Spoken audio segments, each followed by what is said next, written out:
3 things that you might want to consider when buying a house or when buying a place to call it home. Now, when you go to the real estate agent and ask advice, what should I look for a house? And there's 3 things they're going to advise you. First, location. Second, location.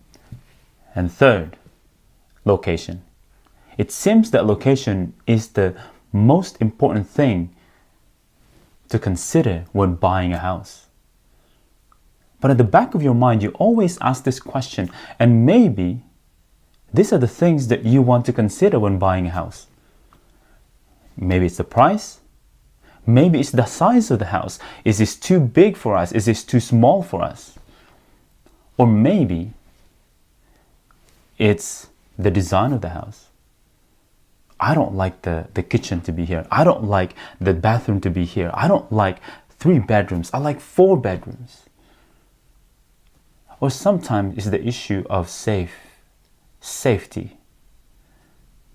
We would consider saying, maybe, do we need to buy a house on a place that is safe?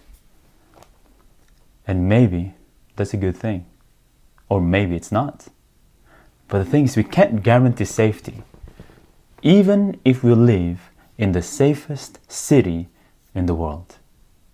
But friends, there was this man who could care less about location, who could care less about the size of the house, who could care less about anything. But what he cares about is to dwell in that house. Let's pause for a moment and let's hear a song that will be given to us by our sisters. We'll be right back. Years of time have come and gone since I first heard it told how Jesus will come again someday. If back then it seemed so real, then I just can't help but feel how much closer His coming is today. Signs of the time are everywhere. There's a brand new feeling in the air. Keep your eyes upon the eastern sky. Lift up your head, redemption draweth nigh. Woes and stripes on every hand, and violence fills the land. Still some people doubt He'll ever come again. But the word of God is true. He'll redeem His chosen few. Don't lose hope soon. Christ Jesus will descend. Signs of the time are everywhere. There's a brand new feeling in the air. Keep your eyes upon the eastern sky. Lift up your head, redemption draweth nigh. Signs of the times are everywhere. There's a brand new feeling in the air. keep your eyes upon the eastern sky. Lift up your head, redemption draweth nigh. Lift up your head, redemption draweth nigh. Before the break, I mentioned that there is a man who could care less about location, who could care less about the size of the house, who could care less about the design of the house, who could care less about where it's located, whether it's safe or dangerous. All he cares about is to live in that house, is to dwell with the people in that house. Now come with me to Revelation 3, verse 20 and 21, and we will find out who this man is that could care less about anything but to dwell in that house. Now Revelation 3, verse 20 and 21, it says here, "Behold, I stand at the door and knock. If any man hears my voice and open the door, I will come in and will sup with him and he with me."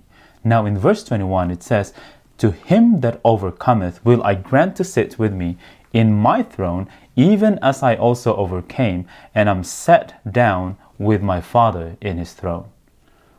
Now notice here it says that, "Behold, I." Now who is this I referring to? This is Jesus Christ, who is standing at the door of your hearts, knocking and hoping that anyone will open the door for him. Can you imagine? Jesus is knocking at the door of your hearts. And he could care less about whether that person is dangerous or safe to live with. All he cares about is that he wants to get into that person's heart. And it says here, any man. If any man hears my voice and opens the door. Now, it's another thing to hear God's voice, but it's one thing to open that door for God to come into your heart. Any man represents whether you're female or a male, whether you're a student or you're not a student. Maybe you are tall or short, you are thin and not so thin.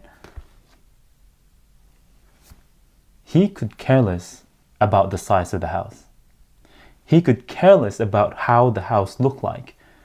Again and again and again, he knocks at the door of your hearts, hoping that anyone can hear his voice, and not only to hear his voice, but to open the door for him to come in.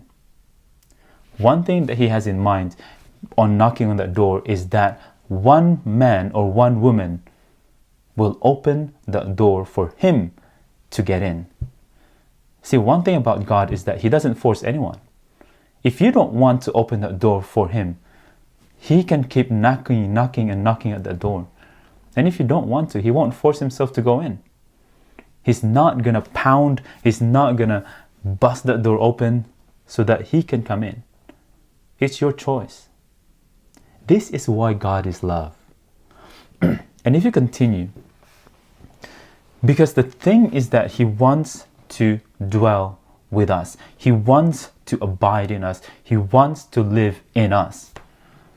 Come with me to John. John chapter 15 and verse 5. John chapter 15 and verse 5. It says here, "I am the vine, ye are the branches. He that abideth in me, and I in him, the same bringeth forth fruit, for without me ye can do nothing." God knows that we can't do nothing. We can't do anything without him. And that's the reason why he's knocking at the door of your hearts. Because he wants you to have the same power that he overcame. Because in verse 21 of Revelation 3, it says, "To him that overcometh will I grant to sit with me in my throne." Do you think that you can overcome by your own strength? You can't. Only through Christ, only through God, that you can overcome the obstacles in front of you. Maybe it's an addiction. You wonder why I can't give up cigarettes for this long, even just for one day. Why I can't give up alcohol. Why I can't give up pornography. Why I can't give up anything that's hanging on my shoulder. Because you cannot do it on your own. And Jesus is knocking at that door.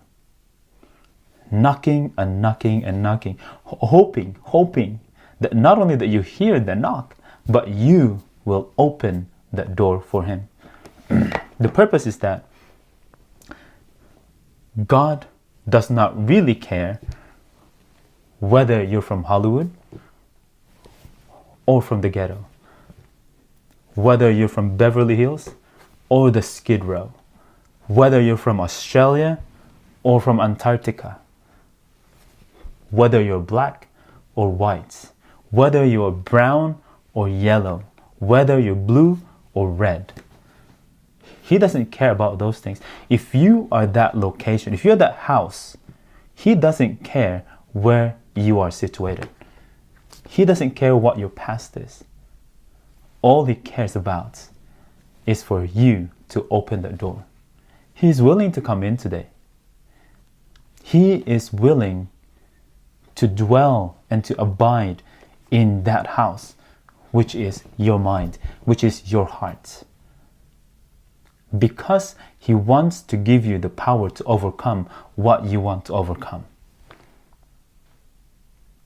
So friends, I would like to invite you today to have that victory over the struggles that you're facing today. We wonder why we can't do it, because he's not living in us. So I want to challenge you and encourage you at the same time. If you hear his voice, open the door for him to come in. This might be the best chance for you to overcome what you cannot overcome. Friends, invite him to come in. Let him come in. Open the door for him, because that's what his desire for you. And see, come, taste and see what the salvation of God that comes to you. So friends, I invite you, please open the door for him so that you will overcome. Till next time.